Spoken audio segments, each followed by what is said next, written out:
जय गुरु जी संगत जी, जय गुरु जी। शुक्राना शुक्राना अनंतम शुक्राना गुरु जी। संगत जी, कल मैंने अपना छठा सत्संग सुनाया था, जिसमें मैंने ये बताया कि गुरु जी ने मुझे पैसे दिखाए परात में, और उसका मतलब मैं बहुत बाद में समझ पाई, जब हमारा बरेली वाला घर बिक गया, कि गुरु जी ने इतने पैसे क्यों दिखाए थे। फिर जब वो घर बिक गया तो एक दिन गुरु जी अचानक दिन में मुझे आवाज़ लगने लगी कि अभी तेरा 30,000 का हिसाब बाकी है। और रात को भी मुझे आवाज़ लगने लगी कि अभी 30,000 का हिसाब बाकी। ये आवाज़ें 2 या 3 बार मुझे लगी, सही से मुझे याद नहीं है। मैंने अपनी बेटी से पूछा, ये मुझे आवाज़ क्यों लगी होंगी, कौन सब, मैंने किसी का नहीं देना 30,000 रुपये, मुझे याद भी नहीं है, मैंने किसी से कभी पैसा लिया ही नहीं है उधार जो देना पड़ जाए, पर मैंने किसी का पैसा देना नहीं है। मुझे रात को गुरुजी ने आवाज़ लगाई, मर्द की आवाज़ थी, कि तूने हिसाब देना है, और तेरे अभी 30,000 का हिसाब बाकी है। गुरुजी ने फिर एक रात मुझे आवाज़ लगाई, तुझे अपने ही घर में 2 लोगों को छोड़ना होगा और त्यागना होगा, उनको बिल्कुल त्यागना होगा। संगत जी, मैं नाम नहीं बताऊंगी, लेकिन मैंने 2-3 दिन पूछा, गुरुजी क्यों क्यों गुरुजी ऐसे क्यों।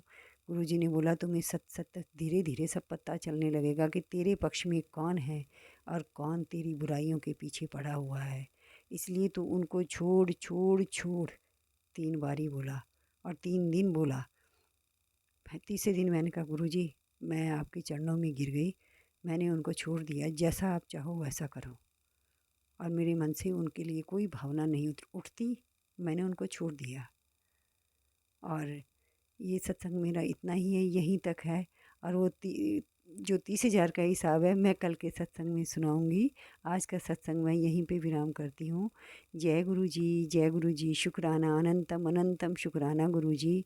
ओम नमः शिवाय। शिव जी सदा सहाय। ओम नमः शिवाय। गुरु जी सदा सहाय। ये मेरा 7वां सत्संग था, जो शुक्राना सत्संग था। अब मैं 7वां अध्याय शिव पुराण का पढ़ रही हूँ। तो सबसे पहले गुरु मंत्र बोलूँगी, ओम नमः शिवाय। शिव जी सदा सहाय। ओम नमः शिवाय। गुरु जी सदा सहाय। संगत जी, मेरा सबसे अनुरोध रहेगा कि अवश्य सुनिए शिव पुराण को, और लाइक सब्सक्राइब कीजिए, बेल आइकन को ज़रूर दबा दीजिए, ताकि अगले जो सत्संग भी सुनाऊंगी और पुराण से जो भी कथा सुनाई जाएगी आप तक पहुंच जाए। जय गुरु जी। अथ सप्तमो अध्याय श्रोताओं के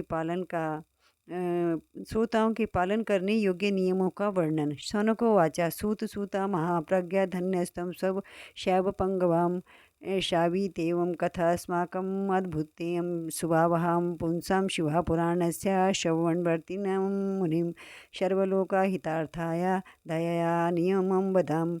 शौनक जी बोले, हे शिव भक्तों में श्रेष्ठ महाबुद्धिमान सूत जी, आप धन्य हैं जो कि आपने यह अद्भुत एवं कल्याणकारी कथा हमें सुनाई। हे मुनि, शिव पुराण की कथा सुनने के लिए व्रत धारण करने वाले लोगों को किन नियमों का पालन करना चाहिए, यह भी कृपा पूर्वक सबके कल्याण की दृष्टि से बतलाइए। सूतो वाचा, नियमं शृणु सद्भक्त्या पुंसां तेषां च शौनकां नियमाता सत्कथां श्रुयतां निर्विघ्नफलमुत्तमं पुंसां दीक्षाविहीनानां नाधिकारा कथाश्रवे श्रोतुकामये रतो भक्तुर्दीक्षाग्राह्य च तैर्मुनिं ब्रह्मचर्या मधःसुप्तिं पत्रावल्यां च भोजनं कथा समाप्तो भुक्तिं च कुर्वन् नित्यं कथावृत्तिं।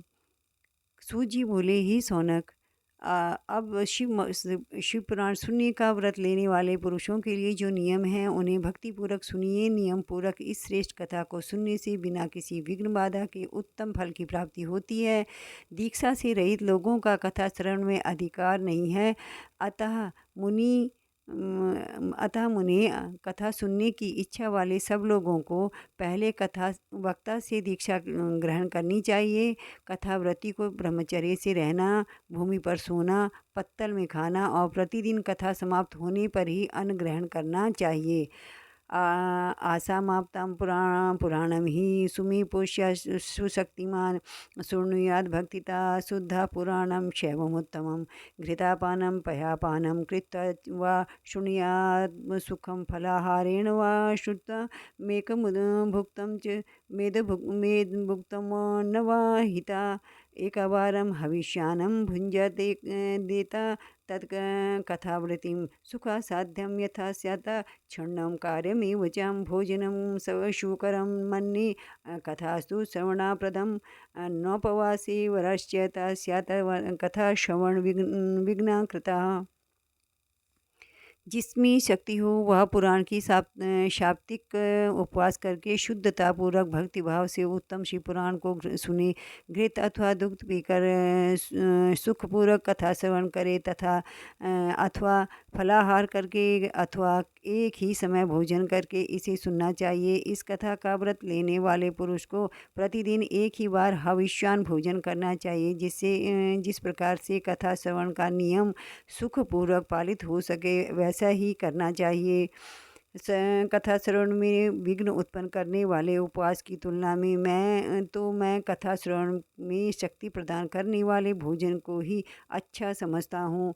गरिष्ठं द्वादलं दग्धं निष्पावांशं मसूरिकां भावदुष्टं पर्युषितं जगद्धादि नित्यं कथाव्रति वर्ताकं च कलिन्दं च चचिण्डं मूलकं तथा कूष्माण्डं नालिकेरं च मूलं जग्ध्वा कथाव्रतिं पलाण्डुं लशुनं हिङ्गुं गृञ्जनं मादकं हि तत् वस्तून्य विषयसंज्ञानि वर्जयेद्य कथाव्रतिं कामाधीशा विकारं च द्विजानं च विनिन्दनं पतिव्रता सतां निन्दां व्रजयेत कथाव्रतिं रजस्वला च पच्येत पतितान्नं वदेत् कथां द्विजदि